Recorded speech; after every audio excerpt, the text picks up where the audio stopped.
Hello everyone, so this is going to be my keto coffee video. So we are going to start out with 1 tablespoon of butter. So we're going to put that in there. And then we are going to, hold on, let me get a spoon over here. We are going to, I had everything set out. So, we got baking cocoa powder. So this, as you can see on the ingredients, total carbs, 3 gram, dietary fiber, 2 grams. So per tablespoon, I mean, that's not much at all really. So, I do a couple of these, usually about 3. It really just depends on how chocolatey you want it. So this is just regular old baking cocoa, and this is my own recipe. I came up with it. So this is not necessarily a bulletproof coffee. Bulletproof coffee is more of a marketing term anyway. But it does have fat in there from the butter. And then I also put cinnamon right here. Just cheap. I mean, you can get organic and stuff like that too if you want, but I don't have a high budget, so I got kind of cheap ingredients here. But you can kind of do whatever you want.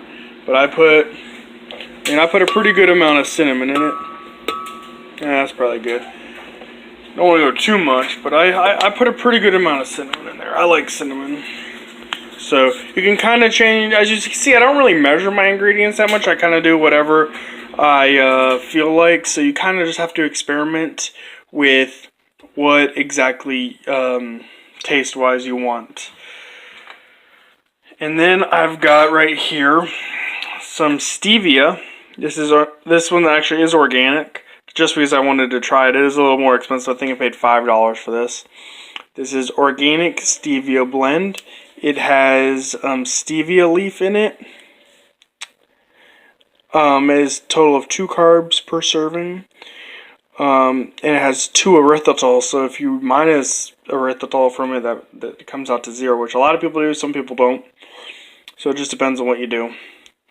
But so it has a little bit of erythritol, and it has stevia leaf extract in it. And 1 tablespoon of this is equal to 2 tablespoons of sugar as far as the sweetness goes. So, I can open it here. Need to get a stand for my camera.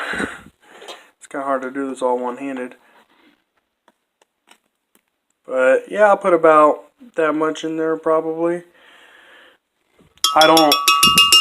Might be able to just, yeah, that's good. I don't usually have mine super sweet, so that's going to give it a little bit of sweetness without giving it an overpowering amount of sweetness. But as I said, it really just depends on what your taste buds are. This is how I make it. And the last ingredient is coffee. Obviously, just regular coffee here. I fill it up, probably about like right there. That's probably, well, maybe a little bit more. About like that. And the lid goes on the blender.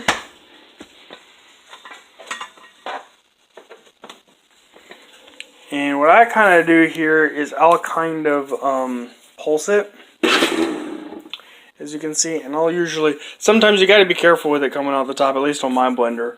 So I'm going to set you guys down over here, and so you can kind of see it. There we go.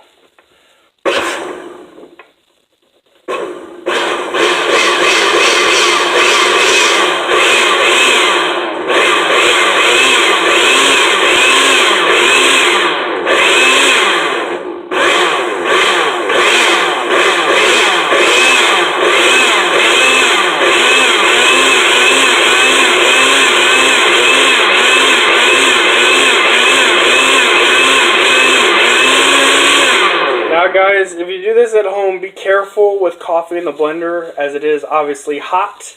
You got to be very careful, so take every precaution with the coffee in the blender. So I'm not necessarily a blending expert, but I kind of just pulse it a little bit several times. That way, if you just put it on blend, it tends to come out a little bit. Now let me get glass here and show you what the final product looks like.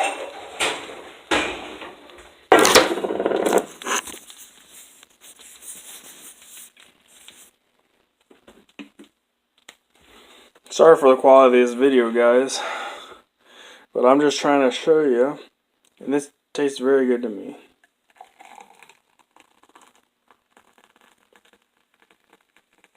As you can see, I'm spilling everywhere, but the coffee itself, as you can see, you got a nice film right there, right here. This makes a really nice, my version of a mocha coffee. Sugar-free, guys. This is completely sugar-free. It has a little bit of carbs in it, not much, mainly from the cocoa. And the stevia blend has 2 carbs, but you minus out the erythritol and has 0. So, yeah, guys, that is my keto coffee. Thanks for watching. Please subscribe if you want to see more videos. And see you guys later. Alright, bye.